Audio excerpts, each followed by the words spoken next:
Now, today's guest is perhaps best known for being half of one of the noughties' most stylish duos alongside friend Trinny Woodall. But away from the fashion scene, Susannah Constantine has faced a series of health battles, including one that I am all too familiar with. Here to tell us more, please welcome Susannah Constantine.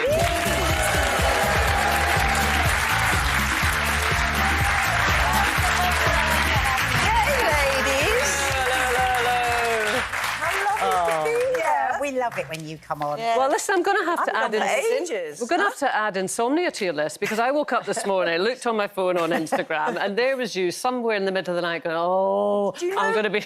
You know what that was? It wasn't actually insomnia. It's because I'm such a pig. And I didn't have any dinner, so I had a huge packet of crisps, huge big bar of chocolate. Oh, yeah. And some nuts. And so, of course, I got reflux. It's my own fault. Yeah. Well, it was a lovely thing to share at that time of the morning. You know, I really kind of... A lot of women awake at that time of morning. Yeah. But we were saying there, you and I share something which is our hearing is both kind of deteriorated a bit. When did you first realise? Well, I thought it was just an insult, the kind of cliched insult coming from my children. Mum, you're deaf. And I'm like, no, I'm not deaf. And then I just started to realise that when I was in social situations, I couldn't really differentiate. People's conversation was less sharp and it was just this background noise. And I found it very frustrating, but also quite isolating. And I blamed myself for being a bit useless and not... I kind of became embarrassed. So, like, someone might say, oh, you know, my mum died last week. And I'd be like, that's amazing. And faking it. And then you'd learn to lip read. I was learning to lip read anyway. So clearly I had a problem. And it took sitting in a barrel of cold water and not being able to differentiate between the bird song, because that's something I pride myself on. I'm a bit of a twitcher. And so I went to Boots Hearing Care and I got myself tested and I'm now working with them to try and take the stigma away. And is it on one side or both? Both. Yeah. And what do and they can you see them? Have you got... Not no. at all. Got them in there. Yeah, and so is Kay. Isn't it amazing? What do they think caused it? I think it's too... You will know this, Jane. I think it's too many concerts backstage next door to giant speakers. Yeah. But also, I mean, it is a natural... it doesn't always come with ageing, absolutely. It affects people. But, you know, it's so weird about owning up to it, isn't it? Because if your eyes start to go and you're doing that with me, you go to the optician, you get a pair of glasses if you need them. And we're fine about that, aren't we? And we're also fine about wearing... I don't know if you guys... We're so fine about wearing headphones to listen to music.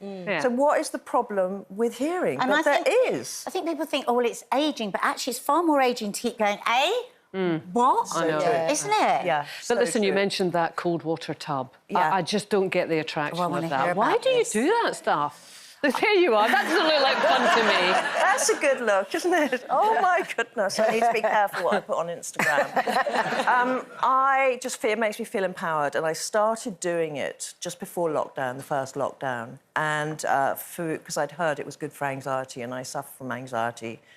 And I started doing it, and I just felt so empowered. Is it every day you do that?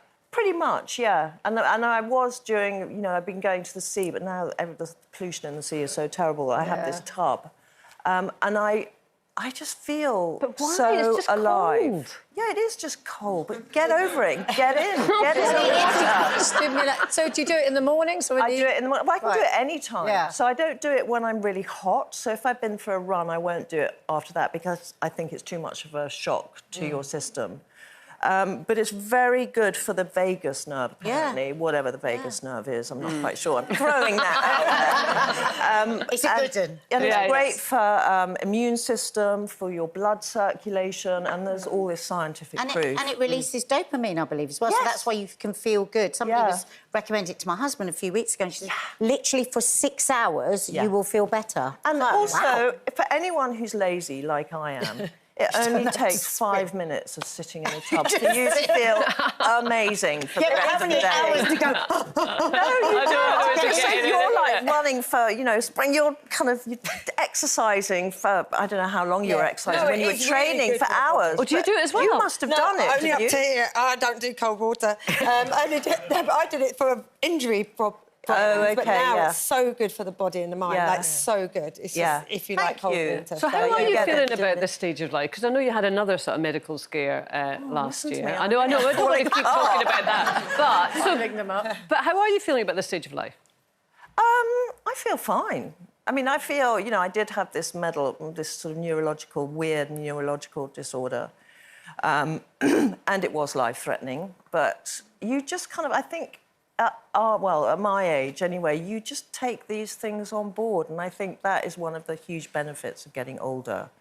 You're less fearful in some ways. And although I do think about my mortality most mornings when I wake up. Me too, first thing. But I'm cool about it. I'm in a really happy place. Life is so simple. And essentially, I'm a wife and a mother, housewife who happens to work, and that's exactly how I like it. Yeah, I saw you saying that. I thought it was really interesting because obviously you've got this long friendship with Trinny, and we were talking about how our friendships have impacted on us, and she's built an incredible business, and you kind of make a distinction between that and you being a housewife who works. Those are your words. So what have you two learned from each other over the years, do you think? It's a very good question, Kay. I think because we became such close friends, and we continue to be such close friends because we are complete opposites. And so all the kind of things that I lack in my personality or emotionally, she has, and vice versa. So I can't think of a single thing that we do the same, or we think of the same about a lot of things, but, you know, this just come to the top of my head, but when I go to loo, I'll use one piece of loo paper. She will use the whole roll. And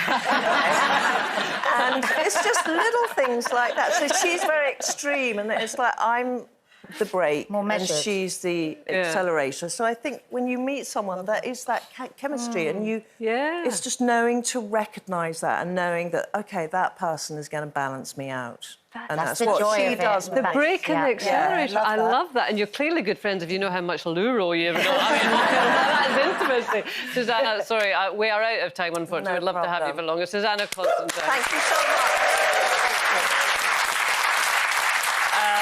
If you would like any advice on help with your hearing, then please visit itv.com/helpline.